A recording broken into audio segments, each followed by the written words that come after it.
Hello friends, आपका मेरे YouTube channel केम गुरु classes में स्वागत है। हमने पिछले वीडियो में डाल्टन्स एटॉमिक थ्योरी की स्टडी की थी, जिसमें एटम प्रॉपर्टीज के बारे में डिस्कस किया था। आज हम 11th class NCERT chemistry book के सेकंड चैप्टर एटॉमिक स्ट्रक्चर के topic fundamental particles of an atom के साथ साथ इलेक्ट्रॉन के बारे में डिस्कस करेंगे।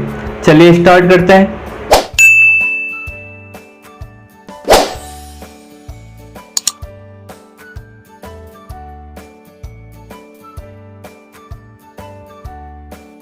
एटम के फंडामेंटल पार्टिकल्स में एटम को मेनली दो पार्ट्स में डिवाइडेड किया गया है। फर्स्ट इज न्यूक्लियस और न्यूक्लियन, जो कि एटम के सेंटर में प्रेजेंट होते हैं, एंड सेकंड इज ऑर्बिट, जो कि न्यूक्लियस के चारों ओर स्फीयर के रूप में होते हैं। एटम की तरह न्यूक्लियस में भी दो सब पार्टिकल होते हैं।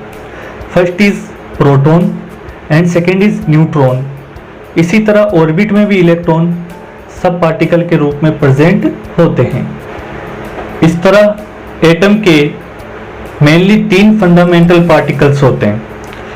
First is electron, second is proton and last is neutron. Neutron और प्रोटॉन को एक साथ न्यूक्लियन भी कहा जाता है। चलिए हम तीनों पार्टिकल्स को एक डायग्राम से समझते हैं।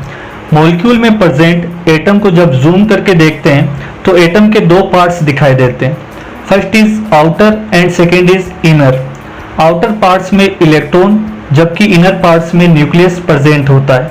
न्यूक्लियस पार्ट्स में ही प्रोटॉन और न्यूट्रॉन होते हैं। इलेक्ट्रॉन नेगेटिव चार्ज, जबकि न्यूक्लियस पॉजिटिव चार्ज होता है। इस तरह एटम्स न्यूट्रल पार्टिकल्स की तरह बिहेव करते हैं। एटम के सब पार्टिकल्स का डिस्कवर होना साइंस की दुनिया में बड़ी उपलब्धि थी। एटम्स के पार्टिकल्स में सबसे पहले प्रोटॉन, फिर इलेक्ट्रॉन और लास्ट में न्यूट्रॉन की खोज हुई। इसके बारे में हम बारी बारी से स्टडी करेंगे कि इनको डिस्कवर कब किया गया, किसने किया और कैसे किया। इस डिस्कस के बाद आपके फंडामेंटल पार्टिकल्स के बारे में सारे डाउट्स क्लियर हो जाएंगे।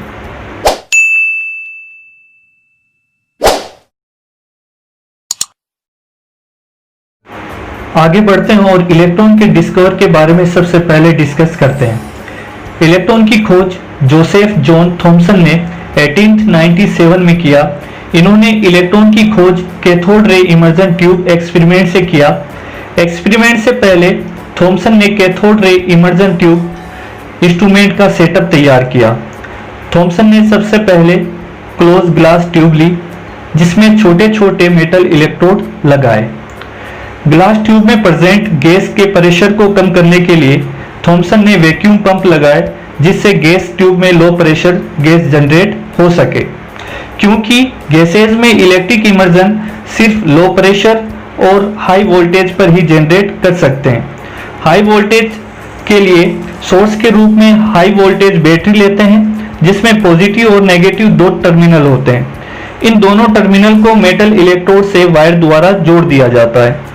पॉजिटिव टर्मिनल से जुड़े मेटल इलेक्ट्रोड को एनोड कहते हैं, जो कि पॉजिटिव चार्ज होता है, और नेगेटिव टर्मिनल से जुड़े मेटल इलेक्ट्रोड को कैथोड कहा जाता है, जो नेगेटिव चार्ज होता है। और लास्ट में सर्किट में इलेक्ट्रिक करंट डिटेक्ट करने के लिए एम्पियर मीटर को सीरीज में जोड़ते हैं। इस तरह जे थॉमसन का cathode ray immersion tube instrument बनकर के एक्सपेरिमेंट के लिए तैयार हो जाता है।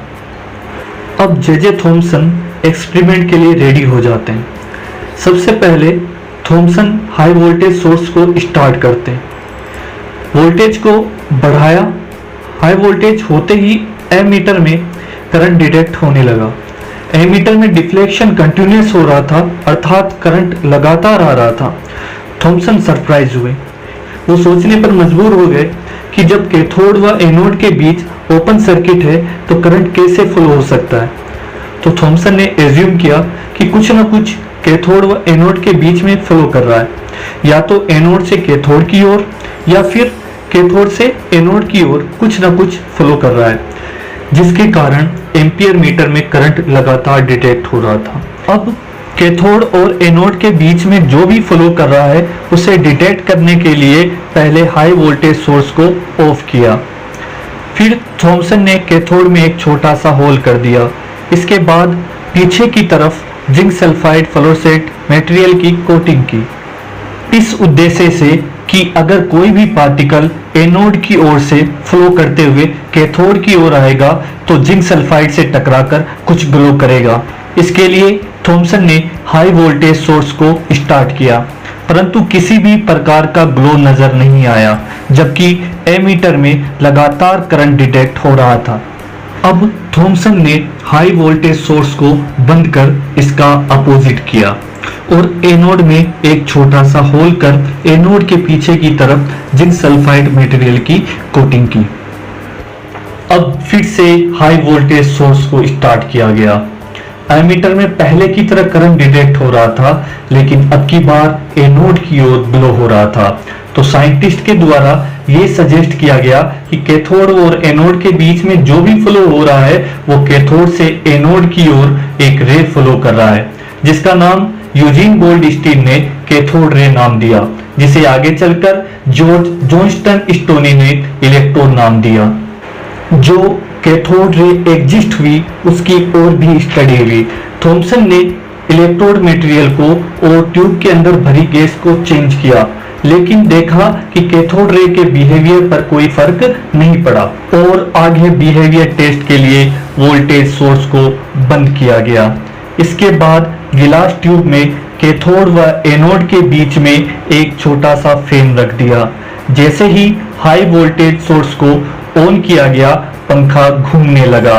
फिर इन्होंने बताया कि ये जो भी रे है वो लाइट नहीं हो सकती, क्योंकि लाइट पंखे को लगातार नहीं घुमा सकती, और सजेस्ट किया कि ये जो रे है वो पार्टिकल्स नेचर की होती है, जिसमें मोमेंटम होता है, मींस इसमें मास व वेलोसिटी दोनों है।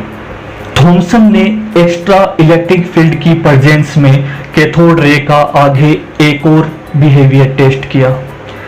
जब इलेक्ट्रिक फील्ड प्रोवाइड कर हाई वोल्टेज सोर्स को स्टार्ट किया गया तो थॉमसन ने देखा कि गिलास ट्यूब में इलेक्ट्रिक फील्ड जनरेट होने के बाद पॉजिटिव टर्मिनल की ओर ग्रीन कलर का ग्लो हो रहा है, जिससे पता चला कि कैथोड रे अर्थात इलेक्ट्रॉन नेगेटिव चार्ज पार्टिकल होता है। इसी तरह जब इलेक्ट्रिक फील्ड के स्थान पर मैग्नेटिक फील्ड अप्लाई किया गया तो भी नेगेटिव चार्ज की तरह कैथोड रे का डिफ्लेक्शन हो रहा था। यह कंफर्म हो गया कि कैथोड रे यानी इलेक्ट्रॉन नेगेटिव चार्ज पार्टिकल होता है। इस तरह थॉमसन ने कैथोड रे के बिहेवियर को दुनिया के सामने लाया और इलेक्ट्रॉन की खोज की।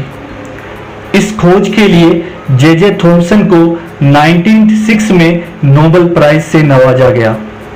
जे थॉमसन द्वारा बताए गए कैथोड रे की प्रॉपर्टीज को एक बार फिर से देख लेते हैं, जिससे हमें कैथोड रे के बारे में अच्छे से याद हो जाए। कैथोड रे का नोमेनक्लेचर यूजीन गोल्डस्टीन ने दिया। हमने एक्सपेरिमेंट में देखा कि कैथोड रे नॉन विजिबल होती है, लेकिन गिलास ट्यूब की दीवार पर ग्रीन कलर की फ्लोरोसेंट उत्पन्न करती है।